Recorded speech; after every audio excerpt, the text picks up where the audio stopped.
mana yang akan dilakukan oleh pihak pemohon terhadap informasi-informasi yang didapat ini, begitu. Ini kan mintanya ke beberapa tempat dan informasinya sama, begitu. Terima kasih, Majelis Hakim. Saya latar belakangnya akademisi, alumni ITB S1 sampai S3. Saya angkatan 87, jadi angkatan 80-an di mana masih dekat-dekat dengan era di mana Bapak Jokowi kuliah. Lalu saya juga dosen sampai sekarang. Nah, alur kami mengajukan permohonan dan semua badan publik yang kami minta itu adalah suatu hasil pemikiran akademis saya, karena saya adalah orang dari sistem informasi dan knowledge management.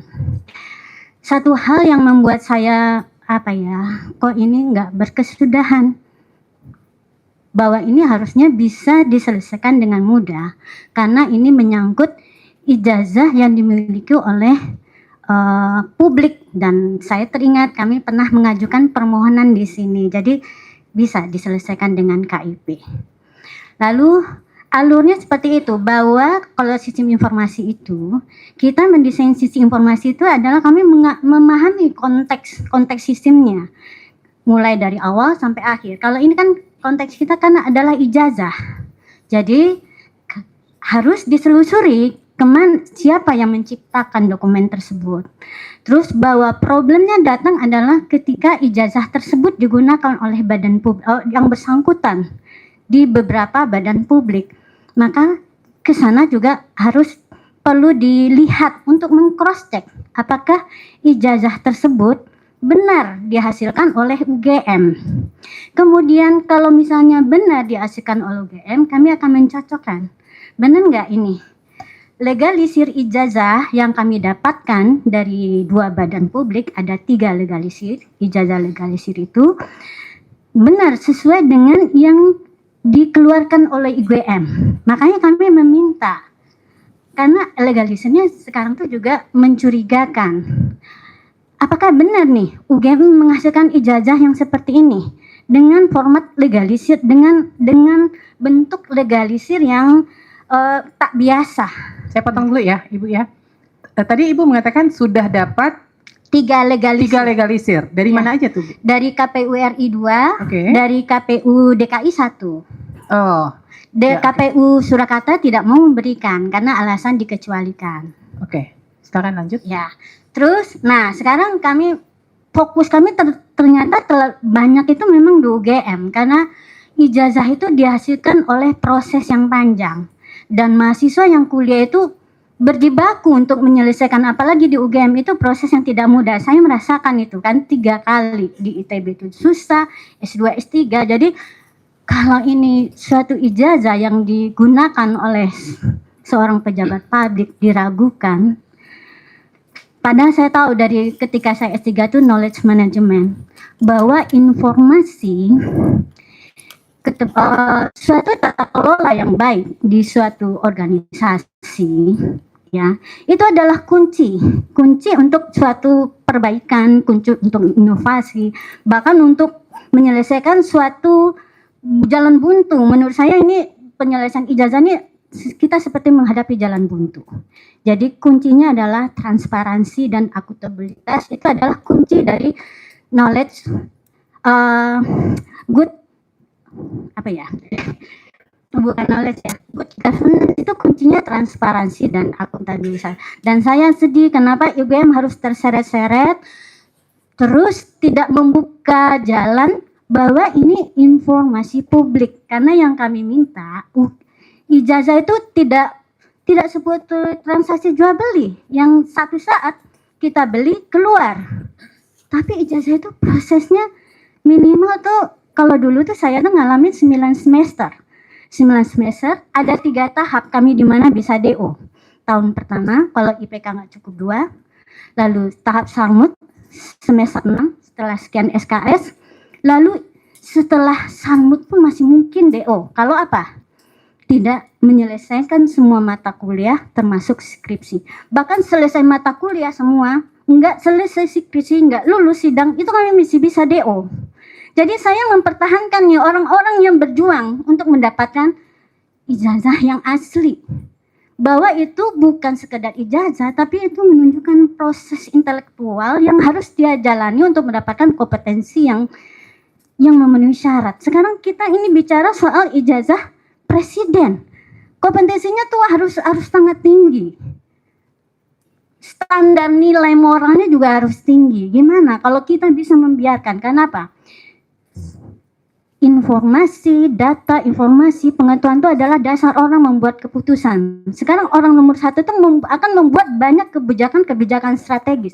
Kalau level intelektualnya rendah, level etika, moralnya rendah, apa yang kita terjadi? Kerusakannya tidak parsial, menyeluruh satu negara. Jadi kami mohon untuk UGM bahwa ini adalah ijazah publik, karena Bapak Jokowi pernah melamar pada semua masyarakat bahwa dia melamar untuk menjadi wali kota, gubernur, presiden.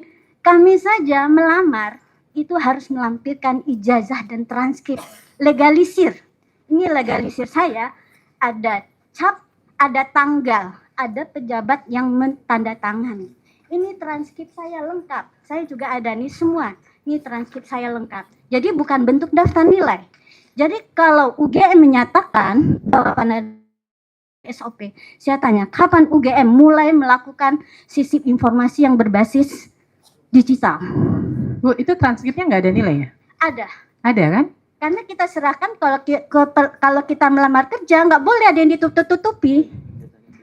Keberatan betul, majelis ya. ini menyudutkan UGM dan itu adalah subjeknya beliau. Ya, sebentar. Saya tertarik untuk bertanya juga terkait KHS ya. Di situ kan ada nilai mata kuliah ya, ada IPK, ada ya. Ada. Nah, Bu, saya ingin bertanya terkait perlindungan data pribadi. Kalau zaman saya kuliah dulu, iya, kita bahkan nilai teman kita diumumkan di papan informasi. Betul, tuh, kita Bu. bisa lihat ya, Iya. nilainya si A berapa, nilai si B berapa. Tapi kan seiring perkembangan waktu di era sekarang ini, nilai orang itu nggak bisa diakses. Jadi kita kan sudah diberikan aplikasi yang kita hanya bisa lihat nilai kita sendiri, karena itu menyangkut ke kapabilitas seseorang, kemampuan seseorang ya. Iya. Di Undang-Undang KIP di pasal 17 itu juga diatur terkait kapabilitas seseorang. Nah, dalam salah satu permohonan informasi yang Ibu ajukan, Ibu di situ meminta kartu hasil studi setiap semester kan. Nah, bagaimana Ibu mengaitkan, karena Ibu kan akademisi juga ya, bagaimana Ibu mengaitkan antara kartu hasil studi yang diminta ini dengan perlindungan data pribadi, Bu. Di situ ada nilai-nilai yang menjadi hak dari perorangan begitu. Oke. Itu mungkin berlaku kalau yang kami minta bukan yang terkait dengan data akademik. Tapi kami hanya membuktikan bahwa ijazah ini proses keluarnya benar. Saya tadi cerita ya, ada 3 fase DO pada masa saya. Nah, ngadapnya ke majelis aja ya. Iya. 1, tahun pertama kalau IPK-nya kecil dari 2, lalu samut kalau IPK-nya kecil dari 2 dan belum semua mata kuliah untuk samut itu lulus. Itu sekitar semester 6. Lalu di sarjana pun harus memenuhi syarat bahwa semua mata kuliah wajib yang sekian SKS, zaman saya itu masih 160-an SKS, makanya ada samut, itu juga sudah harus lulus. Terus itu pun harus sudah lulus kalau skripsinya nggak selesai sampai sidang nggak lulus, itu masih bisa DO. Bahkan ada teman saya sudah sidang, tapi dia terlambat mengumpulkan perbaikan, bahkan itu S2 dia sampai nggak lulus juga. Karena ketat sekali kan kalau di perguruan tinggi. Makanya saya nggak mungkin lah kalau UGM itu tidak membantu ini untuk menjadi transparan semuanya. Kalau zaman dulu itu sistem DO berapa tahun, Bu? Sudah ada ya? Sudah, tadi berapa 1 tahun, lalu semester ke-6 untuk sarmut, lalu pada masa saya tuh tahun terakhir itu adalah masa maksimalnya 7 tahun. Jadi masa studinya maksimalnya 7 tahun. 7 tahun. Kalau di saya dulu. Dari dulu sudah berlaku begitu juga?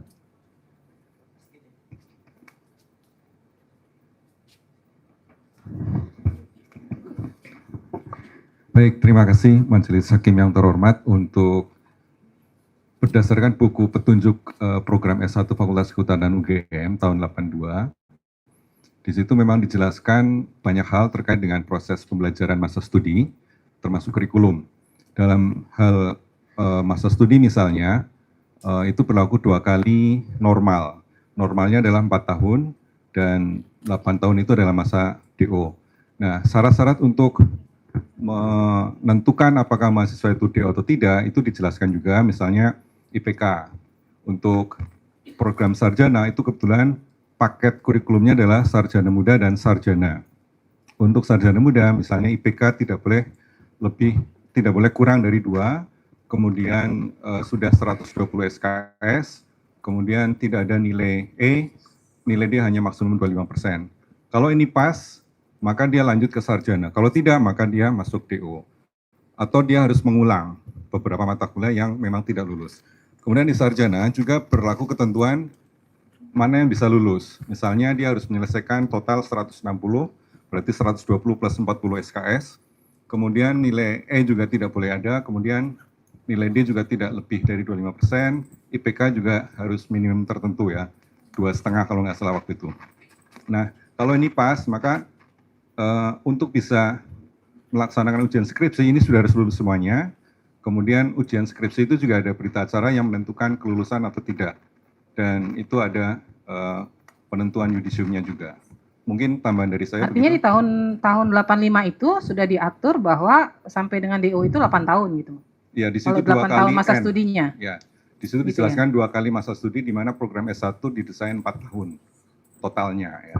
Jadi 2N-nya itu adalah maksimum 8 tahun. Kalau sekarang 7 tahun ya.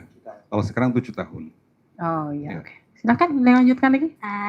Tadi saya bertanya, kapan UGM mulai memberlakukan sistem informasi yang sudah memanfaat komputer atau sistem informasi dengan sistem digital?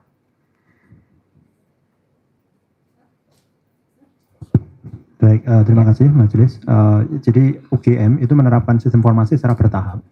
Karena beberapa fakultas itu sudah mulai menerapkan sistem informasi elektronik yang berbasis komputer, itu mulai tahun 2010 itu sudah ada yang menggunakan, tetapi tidak berlaku sama di seluruh UGM. Jadi secara bertahap. Nah, kalau kemudian di level universitas, maka UGM menerapkan sistem yang saat ini disebut Simaster itu tahun 2018. Tidak mungkin, Pak. Sebentar. Pak, ketika 2010 melakukan digitalisasi, yang tahun-tahun sebelumnya digitalisasi juga nggak? Dilakukan digitalisasi juga? Jadi untuk proses migrasi data dari data lama ke dalam data baru itu dilakukan, tetapi tidak semua berkas data itu bisa secara total dimigrasikan, gitu ya. Karena memang sangat bergantung kepada beberapa data yang ada di fakultas itu dicatat dalam buku induk yang secara fisik bukunya ada, gitu ya. Nah itu migrasinya tidak berlaku seragam dari awal tahunnya begitu. Nah kalau penggunaan formulir dengan sistem saya pikir 2 hal yang berbeda. Karena formulir itu bisa dihasilkan dari proses mencetak, kemudian diisi secara manual begitu. Artinya bahwa kemudian ada produksi formulir yang misalnya dipakai untuk kartu rencana studi, itu tidak serta-merta bahwa berarti menggunakan sistem informasi begitu. Baik, Pak, saya orang ke majelis aja ya? Ya, saya orang informatika, Bu. Jadi ketika saya tahun 87 masuk, ini ITB nih salah satu contoh KRS saya waktu S1, kebetulan saya masih pakai. Ini kebetulan teman-teman yang ada di jadi ITB itu punya suatu badan ya di dalam tuh mereka mengelola informasi milik ITB. Apa yang pertama di komputerisasi itu adalah sistem akademiknya, mulai dari registrasi, nilai gitu. Dan ini ada tanggal 87 loh, enggak mungkin. Saya tahu ini salah satu teman saya itu adalah orang dosen UGM matematika gitu loh. Enggak mungkin UGM tahun 2000-an baru punya sistem akademik. Saya aja di swasta teman udah bikinkan untuk universitas itu tahun sekitar tahun 90-an udah pakai. Jadi nggak mungkin UGM tuh baru tahun 2000-an. Jadi Kenapa saya yakin semua data yang saya minta itu ada? Suatu sistem informasi itu nggak mungkin ya dikomputerisasi kalau nggak ada standar prosedur. Gimana nanti data apa yang harus diinput untuk setiap lembar-lembar transaksi ini nggak mungkin kalau nggak ada SOP-nya saat itu, termasuk juga pemberian nilai dan format data, elemen informasi yang harus ada. Jadi nggak mungkin kalau UGM sekelas UGM baru tahun 2000-an ada. Siswa saja kami 90-an udah gitu loh. Ya mungkin kalau yang Ibu maksud ini mungkin sudah mulai menggunakan komputer kali ya? Iya, komputer Ya, itu. komputer ya, dan tapi ada belum aplikasinya. terintegrasi secara menyeluruh ya. Di universitas mesti biasanya yang diprioritaskan itu adalah mulai dari registrasi, pendaftaran semesteran, itu pasti itu prioritas. Karena kami pernah bangun juga untuk di universitas saya, itu adalah prioritas kita dalam pengembangan sistem informasi. Ya, nanti kita akan dalami karena kan Ya. mungkin ada perbedaan kultur juga ya. Kalau ITB kan teknologi ya, sedangkan UGM. Nah, UGM kapan mulai menggunakan komputer? Kalau menggunakan komputer saya pikir dari tahun 84, 85 sudah menggunakan Sudah masuk ke komputer. sistem ya, Iya, sudah ada menggunakan lah komputer. sistemnya ya. Tetapi kalau kemudian sistem informasi yang dimaksud adalah yang terintegrasi di level universitas, nah ini tadi yang saya sampaikan. Begitu. Artinya mungkin kalau kami sampaikan bahwa di UGM ini kan ada banyak fakultas. Kemudian pada beberapa tahun yang lalu, fakultas-fakultas itu memiliki sistem yang berbeda-beda. Tidak terintegrasi menjadi satu dengan sistem seperti yang saat ini berjalan. Jadi Nah, memang artinya akan di ada tahun 85 saat itu sudah menggunakan seperti itu. Komputer. Artinya KRS-nya atau apanya sudah sistem komputer produknya. Mohon izin menambahkan di sepanjang yang kami tahu di KHS Pak Jokowi itu yang semester akhir itu di print dengan sudah printing komputer begitu. Kalau yang sebelumnya dengan mesin ketik. Jadi itu mengindikasikan memang penggunaan komputer sudah ada saat itu, tetapi apakah itu sudah menjadi sistem informasi kami tidak tahu gitu ya pada saat itu. Berarti produk yang sama seperti ditunjukkan ada ya, seperti KRS yang dalam bentuk Yang kita punya KHS. print out ya. komputer ada ya. Silahkan dari pihak pemohon Jadi apalagi misalnya ya, kalau kita punya suatu sistem informasi dari versi A yang sederhana, ketika kita mengembangkan sistem yang baru, itu biasanya data-data yang lama harus kita masukkan. Jadi data-data mahasiswa, apalagi Pak Jokowi kan lulusnya tahun 85 gitu kan, pasti ada di sistem terdokumentasi di dalam sistem informasi yang sudah berbasis komputer yang dimiliki oleh UGM. Jadi tidak ada alasan nih sampai KRS-nya nggak ada, data KKN nggak ada petunjuk SOP tertentu nggak ada, karena membangun sistem informasi itu yang disamakan dulu adalah standar prosedur. Saya pernah terlibat karena kami membangun yang tadinya terpecah-pecah pulau-pulau di setiap fakultas. Ketika kita integrasikan, itu kita duduk bersama itu dari semua fakultas dan menyamakan standar itu. Dan sebetulnya ada prosedur itu di setiap fakultas, tetapi ada perbedaan sedikit. di ITB dari tahun 87 sudah ada Bu SOP yang seperti yang diminta ini. Peraturan itu pasti ada, seperti contohnya ya, bahwa kalau nggak lulus tahun pertama IPK-nya kurang, itu DO itu kan ada pasti. Jadi mungkin itu ada, jadi kita melihatnya bukan dokumennya, tapi bahwa peraturan itu ada atau tidak gitu. Dan di dalam dokumen apa itu terserah. Dan namanya itu menurut saya adalah ketika itu berlaku untuk suatu sistem, nah itu adalah kita sebut sebagai standar prosedur yang nanti membantu petugas-petugas yang terlibat untuk menjalankan fungsinya dengan benar. Ya, tadi kan UGM sudah menyatakan bahwa terkait SOP yang diminta ini sebenarnya ada, cuman bentuknya belum SOP, masih Nggak apa-apa, juknis, begitu ya. kan? Ya, gitu ya.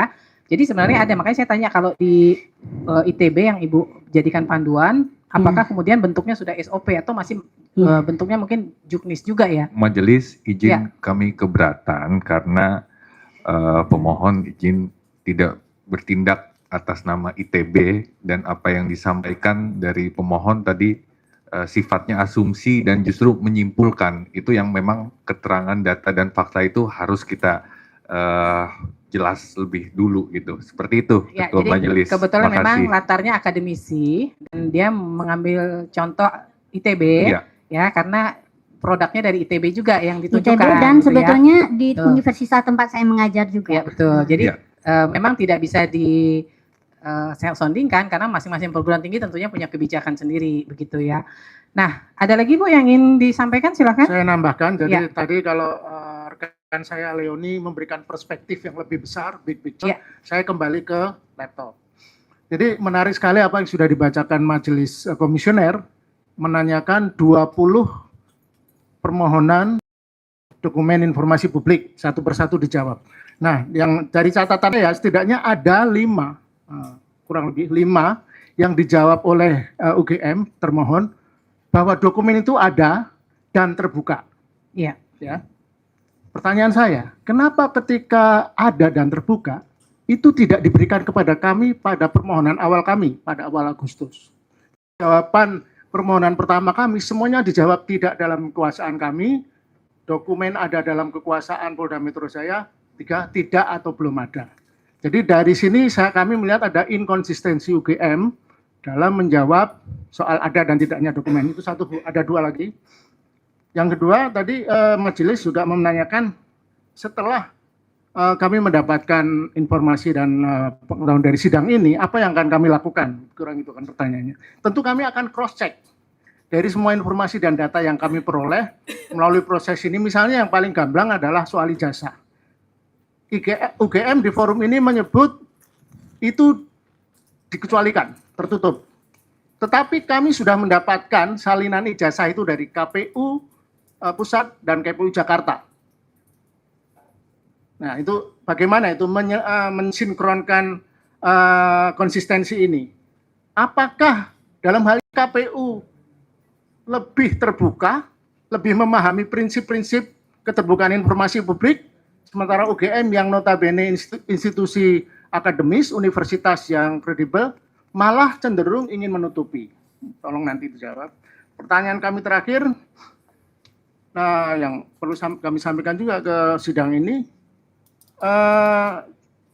semoga ini jadi pembelajaran kita bersama ya. Kalau universitas sekali ber-UGM saja, kecenderungan dari 2 sidang yang kami alami ini, kecenderungan ketertutupannya kuat. Bahkan tadi ada saya kutip ucapan majelis hakim, kau finish. Terus bagaimana kita berharap keterbukaan informasi publik yang sudah disahkan di negara ini sejak tahun 2008, sudah berjalan 17 tahun, masih seperti ini untuk level universitas sekelas UGM. Rimon ini kerja berat bagi seluruh pengurus ketua anggota KPI untuk kembali KIP maaf, untuk bekerja keras memastikan bahwa negeri ini institusi pemerintah, khususnya institusi universitas, untuk mematuhi undang-undang yang sudah diberlakukan. Terima kasih. Sebelum dijawab sama UGM, saya mau tanya dulu, Pak, ada berita acara penyerahan dokumen ke Polda Metro? Ada. Coba saya lihat, ada nggak di bawah? Boleh satu sedikit lagi Ya. terkait itu juga, Bu. Jadi saya baca ulang ini. Jadi ini keberatan kami setelah ditolak kan tidak dijawab. Ini kan kami diberi dokumen ini oleh UGM yang ditandatangani rektor dan ada kopnya. Yang saya perhatikan dari daftar 504 dokumen yang diserahkan ke Polda Metro Jaya atau diterima Polda Metro Jaya dari UGM, semuanya hampir mayoritas ditutup, disensor, di blackout istilah saya. Yang saya hitung hanya 12 item dokumen dari 504 Saya dokumen. lihat dokumennya. Jadi 12 dari 504 dokumen.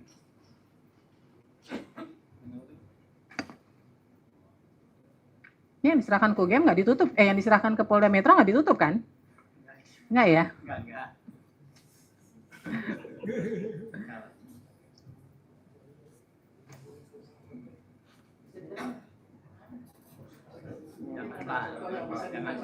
Kok ditutupin itu tuh seberapa bahaya atau rahasia? Silakan, kalau yang ini jawab dulu. Saya lagi periksa. Boleh, ini.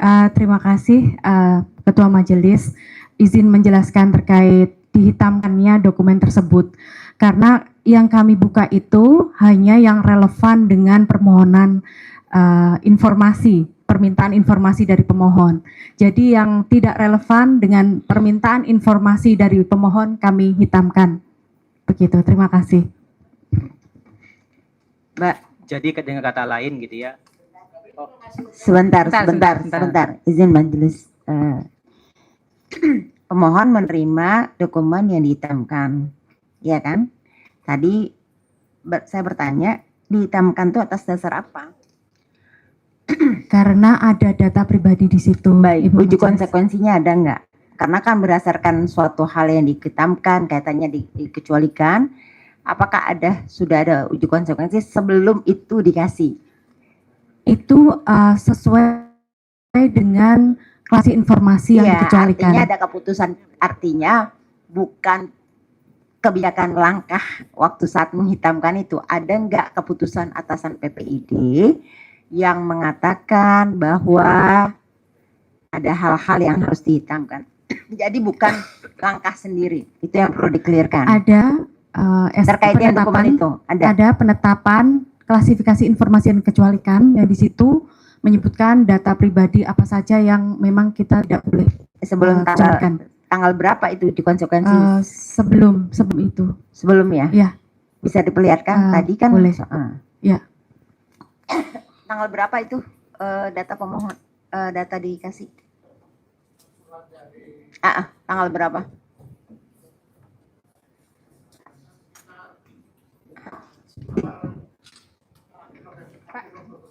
Akhir Oktober itu uji konsekuensi tanggal berapa? Nah, uji konsekuensi secara general. Nah, ya saya mau cross check ini. Ada nggak? Apakah ada? Ada. Berdasarkan apa itu dihitamkan? Ada nggak surat? Karena begini, secara ketentuan untuk menghitamkan atau untuk menetapkan informasi dikecualikan itu keputusan atasan PPID yang kemudian ditetapkan oleh PPID. Nah, itu backupnya ada nggak? Data pendukungnya boleh nggak diperlihatkan?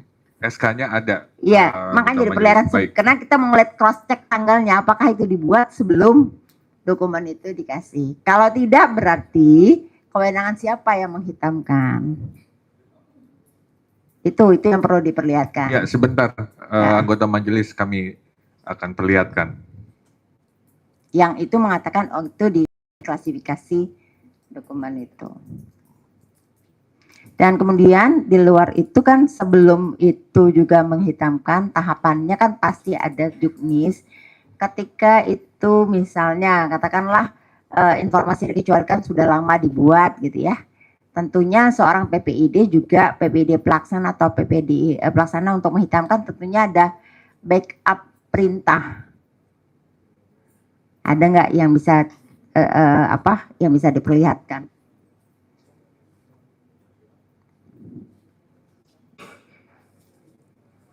Kalau tidak ada kan berarti ada ya. Sebentar, kami akan perlihatkan anggota majelis. Ini izin ketua majelis sambil bertanya. Tadi kata-kata udah selesai pemohon? Sudah. Izin masih ada permintaan klarifikasi jawaban termohon. Terkait apa? Jawaban termohon tadi. Silakan. Ini Silakan. tadi termohon surat tugas pembimbing dan berita acara sidang, kemudian SK Yudisium. Namun di surat jawaban yang via email ke kami itu ketika proses komunikasi itu jawabannya adalah tidak dalam penguasaan. Jadi kami pertama itu apakah ada atau ada tapi tidak dalam penguasaan, tapi dalam penguasaan Polda untuk surat tugas pembimbing dan SK Yudisium. Sebentar, saya simultan aja. Saya mau melihat yang tadi. Silakan aja nanti Ibu silakan dijawab.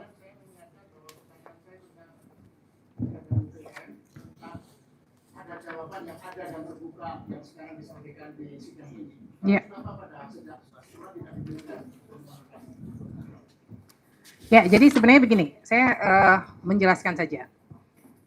Pemahaman dari Badan Publik UGM terhadap informasi yang dikuasai atau tidak itu memang terjadi kekeliruan. Jadi ketika informasinya itu sedang di dalam penguasaan Polda Metro, lalu UGM menyatakan tidak dalam penguasaan dia. Itu yang fakta persidangan awal ya. Nah, majelis sudah menjelaskan bahwa ketika itu produk dari badan publik, maka badan publik harusnya tidak boleh menyatakan tidak dalam penguasaan. Ya, itu tetap dalam penguasaannya UGM, hanya saat ini sedang digunakan dalam proses hukum lainnya, harusnya begitu. Ya, harusnya menjawab suratnya belum dapat diakses.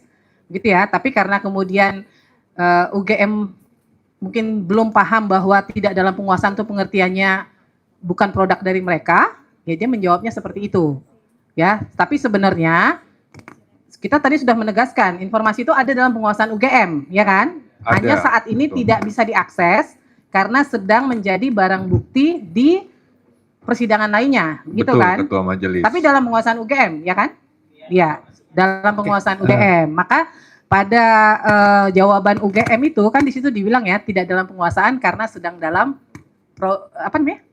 sedang saat ini dalam penguasaan Polda Metro. Ya, itu artinya karena persepsinya UGM terhadap penguasaan itu agak keliru begitu. Kemudian yang mulia berikutnya. Tapi ini Ibu, Sudah satu dulu ya.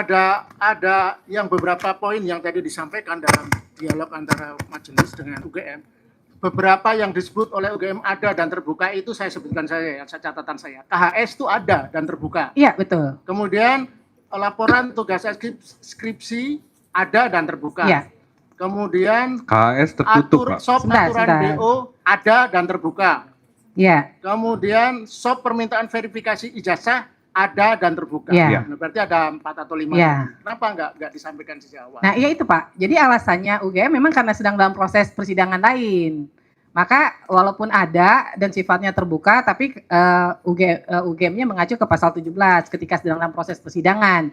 Maka nanti majelis akan memanggil dari pihak Polda Metro sebagai pihak yang saat ini menguasai.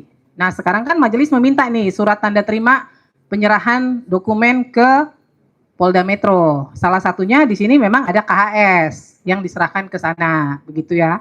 Nah, bahwa kemudian UGM punya dokumen lainnya, nah itu yang kami perlu pendalaman. Apakah ketika informasinya sedang dalam proses di persidangan lain, itu bisa diakses oleh pihak lainnya lagi, begitu ya. Silakan, ada yang ditanyakan? Izin berikutnya. Sebentar Pak, Poin berikutnya untuk dokumen terkait permintaan legalisir ijazah. Ya.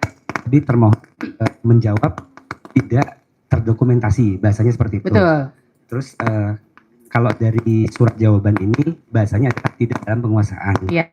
Nah, kami ingin klarifikasi, apakah itu maksudnya tidak dalam penguasaan itu maksudnya memang Tidak ada.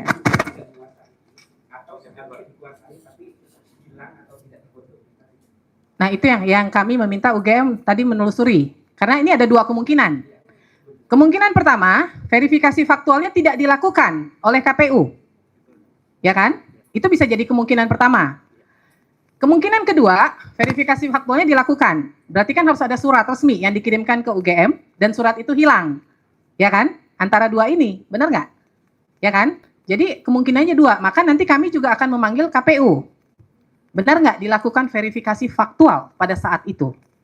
Ya kan? Kalau benar, KPU harus menunjukkan mana buktinya bahwa dia mengirimkan surat resmi kepada UGM. Ya, nanti kalau benar ada surat resminya, ada tanda terimanya, berarti yang bertanggung jawab harusnya UGM. Dia harus bisa mendokumentasikannya mana begitu.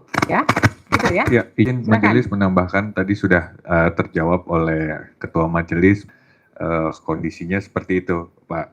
Kemudian, ya, karena kita juga waktu membuat itu dalam proses pencarian, tapi berkaitan dengan ada jangka waktu di dalam aturan. Nah, makanya kita sampaikan dulu belum ada di penguasaan. Nah, sementara ternyata faktanya sudah kita dapat waktu untuk mencari, di situ tidak ada. Nah, kemudian menjawab dari Bapak pemohon, izin menambahkan Ketua Majelis bahwa memang ada perbedaan pemaknaan juga sebelum uji konsekuensi dan sesudah uji konsekuensi dari SOP-SOP tersebut. Jadi wajar jika berbeda karena kami melibatkan diskusi juga dengan pakar. Kira-kira seperti itu, pakar hukum pidana dan juga PDP. Kira-kira seperti itu, Ketua Majelis. Terima kasih. Nah, kalau sistem ini terkait tadi yang tanyakan, pendokumentasian di UGM seperti apa? Pendokumentasian ini terkait dengan verifikasi faktual yang dilakukan kan? Kan kewajiban KPU sebenarnya untuk semua ya, untuk semua calon pejabat publik itu kan harus dilakukan verifikasi faktual terhadap ijazahnya, ya kan? Artinya KPU kan harus melaksanakan kewajibannya. Nah, dari pihak perguruan tinggi ketika ada surat masuk, sistem pendokumentasinya seperti apa? Apakah kemudian dia digabung menjadi satu dalam arti satu dengan semua surat masuk, atau misalnya terkait pemilu itu ada sendiri gitu folder pendokumentasiannya? Baik, terima kasih Majelis. Jadi secara alur di UGM ada kantor yang bertanggung jawab dalam proses verifikasi ini. Ada kantor alumni yang itu bertanggung jawab untuk ketugasan di dalam proses verifikasi. Nah, secara teknis kemudian kantor alumni ini akan merujuk ke dalam unit-unit yang bersesuaian. Jadi yang pertama ada Direktorat Pendidikan dan Pengajaran. Ketika periode masa alumninya adalah tahun lampau, maka kemudian dengan asumsi bahwa data dan dokumen ini ada dikuasai oleh fakultas, maka pengecekan dilakukan oleh fakultas. Jadi alurnya seperti itu. Saat ini sudah ada sistemnya, permintaan dari mitra ketika ada permintaan verifikasi, kalau sebelumnya ya bersurat. Kemudian berarti kalau surat itu dikirimkan ke perguruan tinggi akan merujuk ke atau mendispo ke fakultas yang bersangkutan, gitu ya. Nah, yang mendokumentasikan suratnya di perguruan tinggi atau di fakultas? Biasanya diterima kalau ke universitas ya diterima di universitas, kemudian selanjutnya diberikan disposisi ke unit terkait. Ke unit terkait. Izin Ketua, tadi menyebutkan alumni, kenapa ya Pak? Kata-kata alumni. Karena kantor alumni. Ya, maksudnya kantor alumni berfungsi sebagai apa di situ, alumninya? Sebagai unit kerja di UGM yang memberikan layanan terkait dengan layanan alumni. Apa? Layanan terkait dengan alumni. Sampai sejauh mana batasan alumni yang notabene kan secara alumni instansi yang berbeda, tapi dilibatkan. Lalu bagaimana ibaratnya meyakini, karena tadi kan ada disebutkan bahwa UGM sangat patuh terhadap undang-undang PDP. Bagaimana UGM dalam hal ini melakukan itu pemisahan fungsi terhadap alumni? Jangan-jangan nanti ada data alumni yang lewat, Pak. Ini kan kantor unit kerja di UGM. Betul. Kantor unit tapi di bawah UGM. Tapi orang-orangnya bukan alumni, bukan. Bahasanya saja alumni. Oke, baik. Tadi yang data dihitamkan sudah ada informasi dikecualikan ya. Tadi sudah saya dicek, jadi ujukan ya. Kemudian saya ingin bertanya juga terkait dengan dokumentasi. Itu ada beberapa hal kan tadi agak tergelitik tidak didokumentasi gitu ya. Betul ya, UGM tidak didokumentasi. Itu kata-kata tidak didokumentasi ini mungkin apakah memang, saya ulang lagi, mana di antara itu yang benar-benar memang tidak ada dokumennya atau memang bagian tidak dalam penguasaan karena terkait dengan hal yang Iya, ini Ibu. Iya, karena memang kan bahasa undang-undang KIP itu kan seperti itu ya, ada dikuasai dan juga tapi dokumennya ada. Tidak dokumentasikan. Nah, tapi gini deh, tapi faktanya adalah gitu ya, kami telah berusaha mencari semaksimal mungkin yang kami bisa gitu ya. Nguplek-oplek lemari lagi gitu ya, tanya sana sini, tanya arsip dan seterusnya gitu. Mekanismenya kalau untuk pendokumentasian ketentuannya bagaimana, Pak? Ketentuannya? Kalau yang di apa ya? UGM. Kalau yang ada saat ini saya kira tata kelola dokumentasi seperti apa? Saya sedikit jelaskan tadi Bu Majelis gitu ya. Jadi faktanya itu adalah dokumennya itu tidak ada gitu ya. tidak ditemukan gitu ya.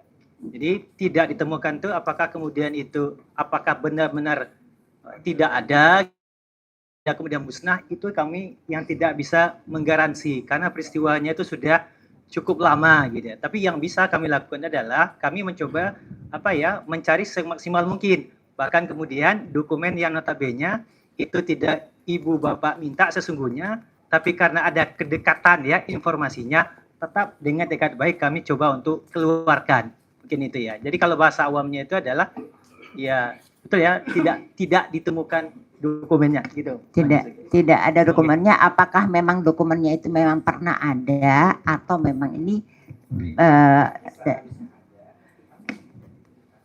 bukan tadi kan pernyataannya bukan berarti tidak ditemukan, tapi tidak dipastikan Kita tidak apakah bisa memastikan. tidak memastikan apakah dokumennya itu sebelumnya memang ada atau tidak gitu. Mohon izin mungkin menambahkan pengalaman saja ya Bu ya. Iya. Kebetulan saya juga bertugas sebagai wakil dekan bidang akademik, di mana tahun 2024 kami banyak menerima surat dari KPUD untuk memverifikasi ijazah yang dilegalisir oleh kami, oleh KPUD, kemudian itu disertai dengan surat. Jadi yang bisa kami temukan suratnya adalah tahun yang terakhir ini. Dan itu memang semua surat yang masuk tentu ditulis oleh bagian Respon ya. ART begitu ya, TU. Dan kemudian mereka datang meminta klarifikasi, betul nggak ini alumni kita, ada datanya secara umum gitu ya. Nah itu yang kami lakukan seperti itu. Dan mereka punya berita acara sendiri ya yang tahun 2024 itu yang ditandatangani oleh kami. Ya, satu lagi saya agak tergelitik nih. Petunjuk teknis karena tadi berkaitan SOP tidak ada, tapi petunjuk teknis ya seperti itu ya tadi ya. Kalau di UGM petunjuk teknis itu muncul tiba-tiba kah dan divalidasi sama pihak mana atau berdasarkan ada rangkaian landasannya? Mungkin terkait dengan petunjuk teknis itu dimulai dari kebijakan level rektorat ya. Jadi di situ ada peraturan rektor, kemudian SK rektor, surat edaran dan sebagainya. Kemudian di level fakultas, kami di unit-unit itu petunjuk teknis membuat petunjuk pedoman yang lebih spesifik di fakultas tersebut. Kemudian mulai 2010 kami lebih detail lagi. Berarti ketetapan rektor itu ada menyinggung hal-hal yang dituangkan di petunjuk teknis, besarannya. Besarannya ya. Besarannya. Misalnya, dengan kata lain, kalaupun yang dimaksud SOP itu bisa dianalogikan sama dengan, karena kalau petunjuk teknis itu kan mungkin siapa yang punya kewenangan untuk tanda tangan? Petunjuk teknis nanti bisa di level dekanat ya. Jadi di dekanat. Itu mulai dari misalnya unit jaminan mutu menyusun SOP tentang pembimbingan skripsi. Maka di lebih lengkap berarti daripada yang ditetapkan. Pihak pemohon kalau terkait dengan SOP yang dimaksud untuk SOP itu diharapkan seperti petunjuk teknis bisa dipahami. Bisa ya.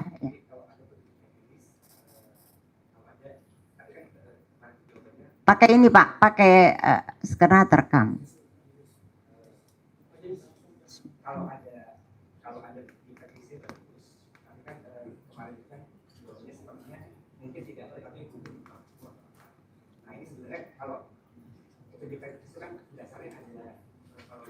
Tapi intinya diminta adalah petunjuk yang sifatnya ada validasinya gitu.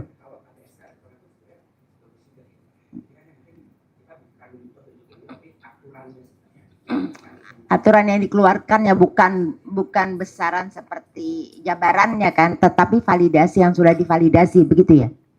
Cukup. Baik, ada yang mau dikali? Silakan.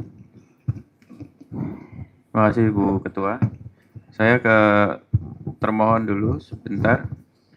Ini kan ada perubahan ya dari katakan sikap awal.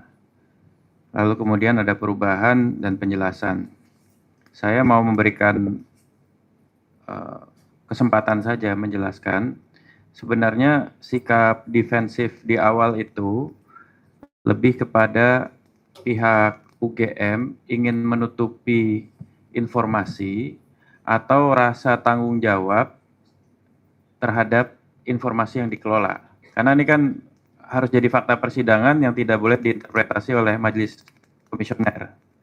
Jadi saya minta dari sisi apa POV-nya termohon lah.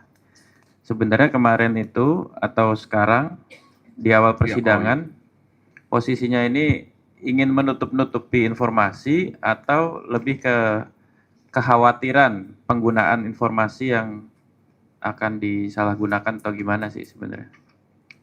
Betul, anggota majelis, kami tidak akan pernah menutup-nutupi. Kami tidak, sekali lagi kami nyatakan, kami tidak akan pernah menutup-nutupi. Kami akan transparan. Tapi tadi di poin kedua yang majelis sampaikan, ada prinsip kehati-hatian dalam kami memegang data dari subjek. Kira-kira itu yang bisa kita sampaikan majelis, bahwa prinsip kehati-hatian dan kami tidak mau melanggar. Aneh kalau sebuah institusi pendidikan melanggar undang-undang.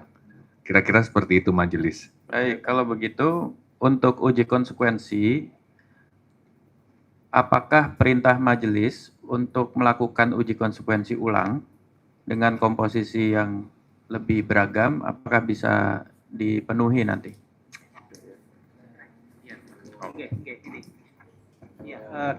Izin majelis gitu ya. Sekali lagi kami tidak ada ya kemudian untuk menutupi ya, apa kemudian kami sangat apa ya bahasa tadi itu chauvinisme gitu ya. Sekali tidak ada gitu ya. Saya kira juga ini bagian dari tafsiran yang sebelumnya ya.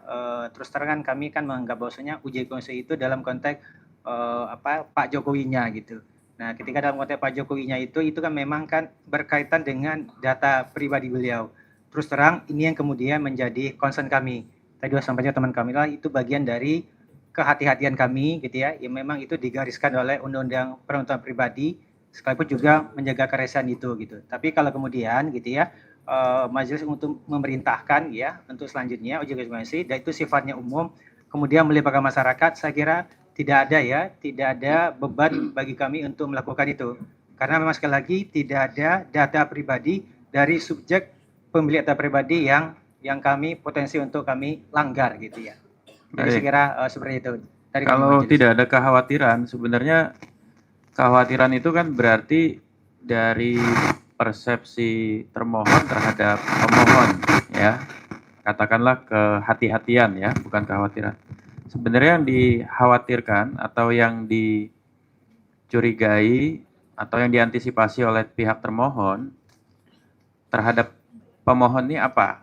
Sehingga nanti misalnya pun termohon punya catatan, ini kalau kita kasih begini, tolong jangan gunakan untuk apa? Sebenarnya kekhawatirannya apa, Pak? Izin anggota majelis, kami tidak ada kekhawatiran sama sekali. Terhadap pemohon nggak ada kekhawatiran? Kami hanya khawatir kami melanggar undang-undang yang memang sudah ditetapkan, yaitu Undang-Undang PDP. Seandainya yang tadi kami sampaikan bahwa ada nanti di putusan KIP untuk membuka ataupun untuk tetap menutup, kami akan mentaati dan melaksanakan putusan itu. Kira-kira seperti itu. Oke. Nah, terakhir nih, jadi ini kan sebenarnya saya ingin suasana kebatinannya terbaca di fakta persidangan gitulah ya, kira-kira.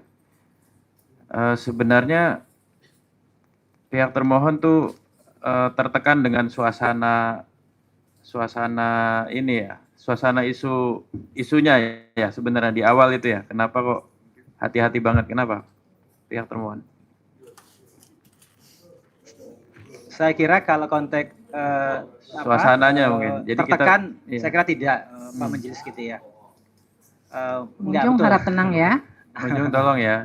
Tapi kan ini kan bagian dari, saya kira ini kewajiban ya, kewajiban kami sebagai institusi yang kemudian ya terbawa dalam perkara ini. Mau tidak mau kan kami harus jalani gitu ya, dengan sebaik-baiknya. Itu yang saya katakan tadi itu dalam proses persidangan dimanapun kami dari UGM kan, insya Allah selama ini tidak pernah yang tidak datang ya. Itu kan menunjukkan bahwasannya kami komitmen gitu ya, kami menghargai para termohon, kami menghargai pemohon, kami menghargai juga majelis hakim gitu. Jadi kalau kemudian itu terekan saya kira, tapi kalau kemudian itu membuat kami agak ya mungkin agak kerepotan juga ya, tapi kemudian ada hal-hal yang sebenarnya bisa kami lakukan gitu ya, mungkin teman-teman fakultas gitu, Pak Dekannya kemudian lebih fokus pada hal lain gitu kan, mau tidak mau kan itu terbawa dalam suasana seperti ini. Tapi sekali lagi kami yakin ini adalah cara untuk kemudian mencari kebenaran gitu ya, dan kami sebagai badan hukum publik tentu kemudian wajib mengikutinya ya dengan sebaik-baiknya. Tapi sekali lagi, nah saya kira juga pemohon juga menghormati gitu ya pilihan kami, bahwasanya kami memang sekali lagi hati-hati ya terkait dengan data pribadi orang lain sepanjang sekali lagi tidak diberikan persetujuannya gitu. Saya kira begitu Pak Jadi lebih kepada tertekan saya kira tidak ya. Terus sekali lagi mungkin ini menjadi adalah semacam tambahan pekerjaan yang di luar tupoksi kami gitu ya. Jadi dosennya harusnya ngajar gitu. Kemudian akhirnya kemudian rapat terkait dengan ini. Tapi sekali lagi itu bagian dari kewajiban kita sebagai warga negara hukum gitu Pak. Jadi oke, baik. Jadi tidak ada sikap obstruktif gitu ya, menutup-nutupi informasi, lalu kemudian atas dasar mungkin lack of knowledge kemarin soal undang-undang kami siap untuk melaksanakan uji konsekuensi yang lebih baik. Saya kira tadi juga tersebut beberapa hal soal terbawa suasana ya, mudah-mudahan di persidangan selanjutnya ya tidak perlu terbawa suasana meskipun banyak wartawan, ada para pihak, kita menunggu uji konsekuensi yang lebih baik gitu ya. Nah, saya terakhir ke pemohon, pihak pemohon ada tidak motif selain mencari kebenaran soal informasi dokumen terkait ijazah dan turunannya ya, lalu kemudian informasi track record akademik ini, ada tidak motif selain mengetahui kebenaran, mungkin misalnya motif untuk menyebarluaskan informasi ini untuk tujuan tertentu, ada tidak? Baik, saya mewakili teman-teman tim ya, tidak ada. Kami bisa menunjukkan, membuktikan tim ini baru diketahui publik setelah sidang pertama 2 minggu lalu. Jadi tidak ada sedikit pun kita ingin, justru sebenarnya kami gini, sebenarnya kalau UGM kooperatif, kami bisa membantu UGM untuk memvindifikasi UGM dan juga Jokowi. Kalau ternyata dokumen-dokumen yang kami minta itu ternyata terbukti ada dan valid, kami akan bilang, oh ya valid. Maka tidak betul itu kontroversi, tuduhan-tuduhan itu. Karena prinsip kami tadi Mbak Leonie ya menyebut dia akademisi, saya jurnalis, prinsip saya rasa ingin tahu dan ingin membuktikan, kami menggunakan cara-cara ilmiah. Maka kami tidak sedikit pun ngomong di pers yang tidak ada kaitannya dengan sebelum persidangan ini. Baru setelah itu pers wawancara kami dan kami hanya menceritakan kembali perspektif opini kami dari persidangan itu. Itu bukti. Terima kasih. Izin yang mulia, Ya. kami tambahkan. Silakan. Baik, tadi ada terdengar bahasa tidak dalam penguasaan dan sebagainya. Tadi sebenarnya udah diingatkan sama yang mulia. Kami fokus ke surat atau barang bukti yang diserahkan ke Polda Metro Jaya. Mohon yang mulia kami diperlihatkan dokumen yang diserahkan ke Polda Metro Jaya. Maksudnya dokumen apa nih Pak? Tadi yang termohon menyebutkan ada dokumen yang diserahkan pada Polda Metro Jaya. Justru kami pengen tahu juga itu. Tapi hubungannya tadi dengan dalam penguasaan dan tidak penguasaan. Kami pengen tahu, poinnya adalah ijazah atau transkrip atau apapun itu sekarang di mana? Itu tujuan pertanyaan kami. Akhirnya kita tidak terkecoh oleh bahasa tidak dikuasai atau di pihak lain segala macam. Jadi fokusnya izin yang mulia kami diperlihatkan dokumen yang diserahkan di Polda Metro Jaya. Ya, jadi begini. Pertama, saya ke sini dulu nih. Ini kenapa majelis menanyakan berita acara penyerahan ke Polda. Memang di sini ada 505 dokumen ya, informasi yang diberikan kepada Polda Metro. Bahwa kemudian dilakukan penghitaman karena memang kalau ini dibuka, ini nanti pihak pemohon kemudian mendapatkan informasi bukan sesuai yang dimohonkan. Jadi yang dibuka ini hanya yang dimohonkan, sesuai yang dimohonkan. Yang lainnya itu ada KHS asli orang lain atas nama banyak orang, sehingga itu menjadi informasi yang dikecualikan memang karena menyangkut orang lain. Ya, jadi memang karena tidak relevan juga dengan permohonan informasi.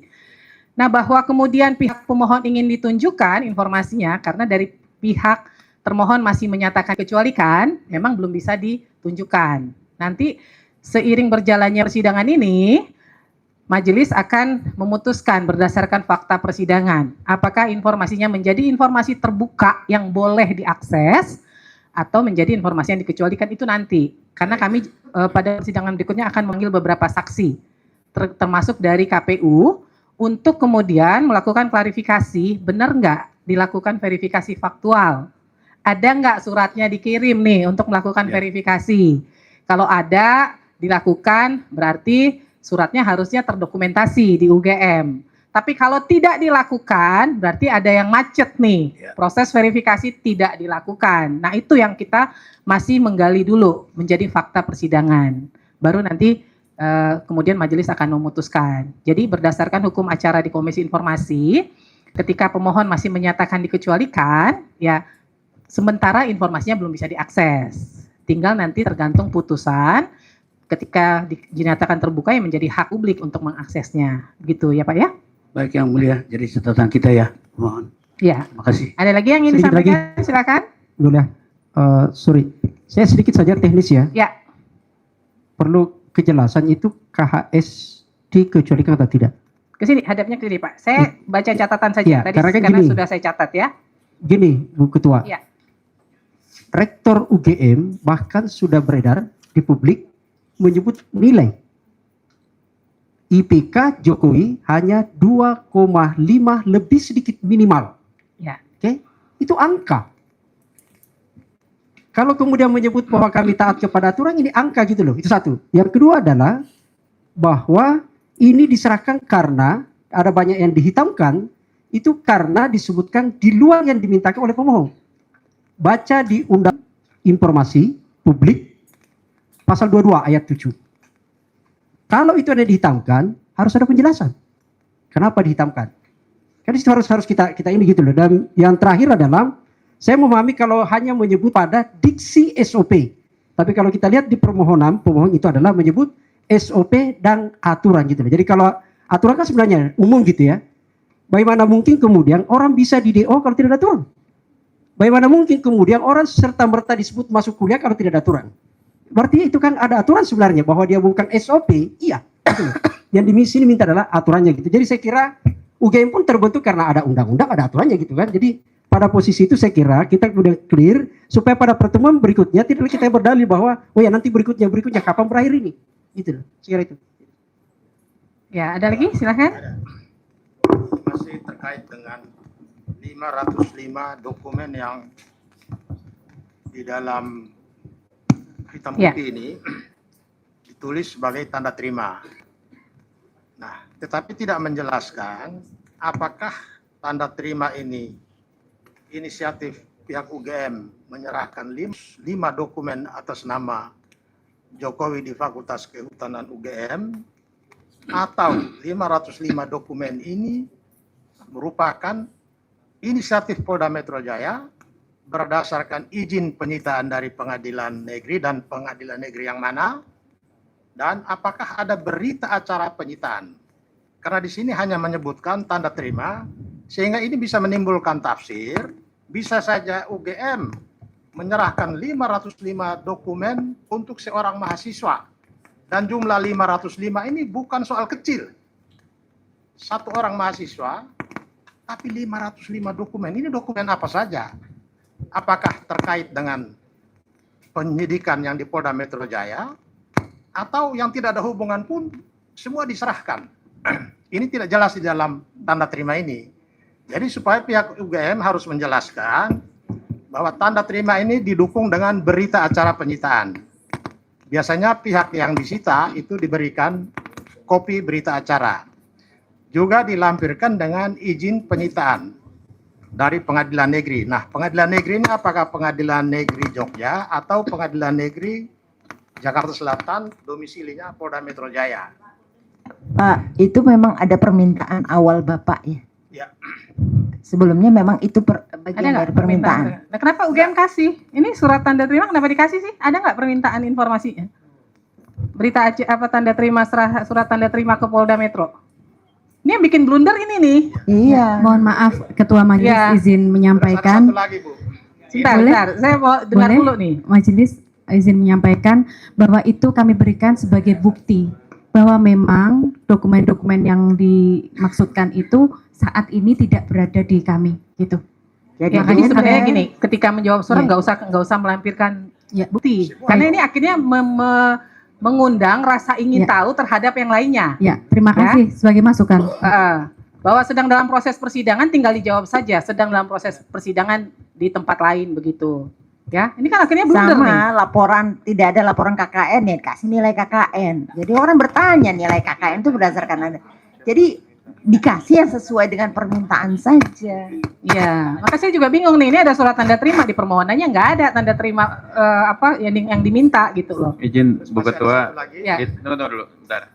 Itu kalau ada info soal, saya belum browsing ya, tapi Rektor UGM menyebut angka, meskipun dengan indikasi di atas sekian, di bawah sekian, itu juga sebenarnya Data pribadi. Iya. Itu aja.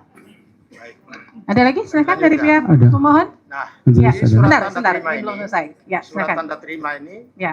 butir 1 sampai dengan butir 6, saya yakin bukan produk UGM. Tetapi ini landasan hukum penyidik Polda Metro Jaya melakukan tindakan kepolisian ketika Ya, datang betul ke Pak, UGM. betul. Nah, pertanyaan kami, kenapa ini ditutup? Ya, karena itu memang tidak bukan berkaitan dana. dengan permohonan, Pak. Ya. Nah, ini tidak kita mohon. Ya, betul, Tetapi betul. ini kan produk Polda Metro Jaya menjelaskan bahwa dia ada laporan polisi, ada perintah penyidikan, ada izin pengadilan, ada perintah penyitaan. Ini harusnya tidak boleh ditutup. Begini Pak, Bapak kan dapatkan informasi itu dari pihak UGM. Betul. Sementara yang memproduksi informasi ini adalah Polda Metro. Maka UGM tidak boleh membuka informasi yang bukan kewenangan dia. Nah, yang Bapak minta di sini ada nih pasal-pasalnya, klausal-klausalnya. Itulah yang kemudian dijadikan dasar bahwa ini bukti loh bahwa ini ada serah terima ke pihak Polda Metro terkait informasi yang sedang diminta oleh Bapak Ibu begitu. Tetapi tadi Bapak mau melihat ini semua, ini majelis saya sudah baca semuanya. Ini adalah produk Polda Metro. Jadi kalau Bapak ingin dapatkan secara lengkap, Bapak mintanya ke Polda Metro sebagai pihak yang memproduksi informasi ini. Begitu ya. Tapi barangkali UGM bisa menjelaskan 505 dokumen ini selain yang diminta dan yang tidak dihitamkan ini, apakah semua terkait dengan proses mulai dari hari pertama Jokowi injakan kakinya di UGM sampai dengan dia. Ya, silakan dijelaskan saya, dijawab saja. Sebelumnya saya kembalikan dulu, nanti saya lalai. Silakan Pak. Ya, baik. Ketua Majelis dan pemohon terkait dengan tadi tanda terima. Mungkin pemohon lupa bahwa di dalam surat keberatan atas tanggapan permohon itu pemohon menyampaikan bahwa pemohon meminta juga bukti formil, misalnya surat permintaan atau pinjam arsip atau penjelasan rinci. Di situ juga pemohon menyampaikan undang-undang KIP. Artinya itu adalah bentuk iktikat kami terhadap tanggapan atas jawaban yang sudah kami sampaikan. Artinya kami tidak blunder, tapi kami beriktikat baik untuk memperlihatkan kepada pemohon. Itu kira-kira jawaban dari apa yang sudah pemohon tanyakan. Tapi izin juga Majelis Komisioner, kami juga mau menyampaikan keberatan. Ini berkaitan dengan aspek formil dari permohonan ini. Kami menilai bahwa permohonan sengketa yang diajukan oleh pemohon telah kadaluarsa di Pasal 37 ayat 2 Undang-Undang KIP, batas waktu pengajuan sengketanya adalah 14 hari kerja setelah pemohon menerima tanggapan keberatan dari kami. Kalau saya boleh sebutkan tanggalnya, pemohon telah menerima surat tanggapan keberatan kami itu di tanggal 11 September 2025 dan sudah dikonfirmasikan juga oleh pemohon di surat permohonan penyelesaian sengketanya. Namun dalam laman website KIP dan juga dari tanggal surat permohonan di website laman KIP itu tanggal 6 Oktober 2025. Bahkan di permohonan dari pemohon itu tanggal 3 Oktober. Namun diterimanya permohonan itu tanggal 14 Oktober 2025. Kalau bicara perhitungan kalender hari kerja, ini telah melebihi batas maksimal 14 hari kerja dari 11 September Ketua Majelis. Oleh karena itu, demi kepastian hukum, kami mohon kepada Majelis untuk menyatakan permohonan tidak diterima dan kami kembalikan kepada Majelis untuk kebijakannya. Terima kasih. Pak, kalau Bapak Ketua baca Majelis. perki pasal 36, di situ ada dikatakan bahwa Majelis Komisi dapat menjatuhkan putusan selah untuk menerima atau menolak. Gitu, itu yang pertama. Yang kedua, dari pihak pemohon pada saat persidangan awal sudah kita klarifikasi bahwa sudah mengajukan sebelumnya di tanggal 3. Namun karena Komisi Informasi menyarankan harus menggunakan sistem, disitulah yang kemudian terjadi persoalan. Ya. Tapi bahwa kemudian ketika tidak lengkap itu ada kesempatan pemohon itu untuk melengkapi selama 7 hari. Ya. Gitu ketentuannya. Gitu. Izin Majelis, Ya. di tanggal 3 pun sudah lewat 14 hari Ya, kerja. maka kan ada kewenangan majelis, apakah akan melanjutkan atau tidak. Ya, kami kembalikan Betul. lagi Ya, kepada maka Majelis. pada saat persidangan awal kami sudah memutuskan karena lewatnya hanya 2 hari, kami memutuskan untuk tetap melanjutkan. Ya, karena ini terkait persoalan yang krusial, ya, menjadi konsumsi publik begitu ya. Nah, tadi ingin menjelaskan apa lagi? Silakan, cukup. Ya, ada satu. Ya. Menjelaskan Nanti terhormat. majelis akan mempertimbangkan di putusan akhir, ya. Silakan. Kenapa kami dari pemohon mengajukan itu ke HS itu karena apa? Ada suatu pernyataan dari Pak Presiden mengatakan IP saya kurang. Coba pakai ini aja, Pak. Pakai ini aja.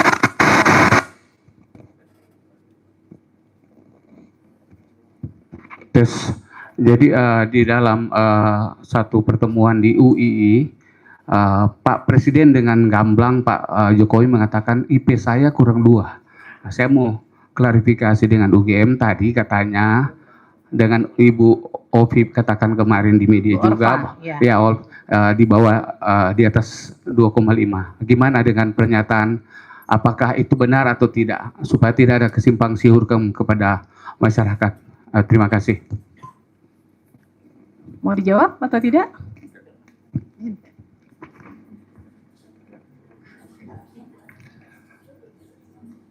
Nanti kami akan sampaikan ke prinsipal, namun pada prinsipnya kami akan tetap berfokus pada substansi perkara dan permohonan yang diajukan oleh pemohon. Ya. Baik. Satu lagi. Ada lagi, silakan. Pada dokumen nomor 9 kami meminta dokumen terkait permintaan legalisir ijazah dan arsip pertinggal pada setiap pencalonan saudara Joko Widodo, Bapak Joko Widodo pada jabatan untuk pencalonan jabatan publik tersebut, termasuk arsip salinan ijazah yang dilegalisir dan dokumen permohonan legalisir. Ya, poin 9. Tapi waktu jawaban keberatan itu dijawab tidak dikuasai ya kalau nggak salah ya, nanti saya cari. Tapi kok barusan disebutkan tidak terdokumentasi. Ini kan multi interpretasi. Cuman mau tanya saja, pernah tidak UGM menerima permohonan legalisir untuk dokumen ijazah tersebut? Pernah tidak? Sudah dibahas Ketua Majelis alasan-alasannya. Jadi kami tetap berpegang sama apa yang sudah kami sampaikan di awal. Tidak bisa, Tadi Pak. penjelasan. Terkait, maksudnya Karena terkait ini- apa tadi yang dijelaskan terkait apa? terkait dengan tadi permintaan KPU, kemudian ada Bukan, perbedaan kalau- pemaknaan. Bentar ya. Ada perbedaan kalau Tadi kan pemaknaan. verifikasi faktual yang KPU. Nah, kalau ini kan legalisir ijazah oleh yang bersangkutan ketika dia mau melakukan pendaftaran, kan harus dilegalisir ya ijazahnya ya. Begitu. Kalau di pemeriksaan tertutup tadi majelis sudah mendapatkan informasi itu, tapi kan pemohon belum. Maka silakan dijelaskan apakah UGM ada menerima permintaan terkait legalisir ijazah begitu. Iya, izin tadi pertanyaan pertama yang saya mau jelaskan bahwa jika ada perbedaan antara keberatan dan setelah uji konsekuensi, kami sampaikan sekali lagi, itu ada perbedaan pemaknaan karena untuk setelah sebelum uji konsekuensi ini kami belum melibatkan beberapa pakar hukum yang memang mengerti terkait dengan hukum keterbukaan informasi publik dan juga Undang-Undang Pelindungan Data Pribadi. Itu yang bisa saya sampaikan terkait pertanyaan pertama. Pertanyaan kedua silakan. Ya, terima kasih. Izin menambahkan untuk legalisasi ijazah sebenarnya tadi secara digital dokumen saat ini sudah bisa dilakukan. Tadi Pak Sigit sudah menerangkan. Mungkin pada saat kalau di Fakultas Kedokteran sendiri memang semua alumni yang punya dokumen fotokopi ijazah bisa langsung mengajukan permintaan legalisasi ke bagian akademik. Jadi dia bisa membawa fotokopinya, kemudian kita cocokkan dengan data yang ada, sehingga tidak mengajukan secara surat formal begitu. Ya, ini kan kita bicara Legalisasi. bicara masa lalu nih ya. Iya, bicara masa lalu. Pak, di masa lalu itu ketika orang mau melegalisasi ijazah cukup menunjukkan ijazah asli beserta fotokopinya atau dia harus mengajukan surat resmi? Tidak pakai surat resmi, jadi dia bisa datang kepada bagian akademik, membawa fotokopi dan jika ada berapa jumlahnya yang harus dilegalisir dan sebagainya, dan kemudian kita mulai mencatat siapa saja yang meminta dokumen belum lama ya, jadi mungkin baru tahun ini. Tapi kalau dulu bisa setiap saat orang mengajukan legalisasi, bisa ke bagian akademik, kemudian diverifikasi bagian akademik, kemudian ditandatangani oleh dekan. Dan itu nggak dicatatkan di buku? Dulu tidak, Dulu kalau sekarang sudah dicatatkan. Ya. Silakan, ada lagi?